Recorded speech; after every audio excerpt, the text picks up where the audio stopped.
এতদিন পর্যন্ত বিজেপির সঙ্গে থাকা কোনো সিকিউরিটি বিধানসভার ভেতরে ঢুকতে পারতেন না, এমনটাই নির্দেশ ছিল অধ্যক্ষের। এবার কিন্তু সরকারি দলের যারা বিধায়ক রয়েছেন তাদেরও কোনো সিকিউরিটি ভেতরে ঢুকতে পারবেন না। কলকাতা হাইকোর্টের এই নির্দেশের পর সিকিউরিটি ছাড়াই কিন্তু বিধানসভার ভেতরে ঢুকতে হচ্ছে সরকারি দলের বিধায়কদের।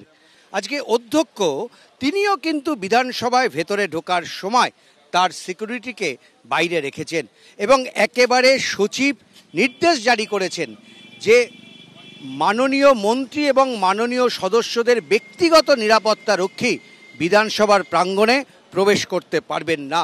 কলকাতা হাইকোর্টের এই নির্দেশ এবং সেটা কার্যকরী হওয়া নিয়ে বিরোধীদের দাবি এটা তাদের নৈতিক জয়, যদিও সরকারি দলের বিধায়করা মনে করছেন অধ্যক্ষ যা চেয়েছেন তাই হয়েছে।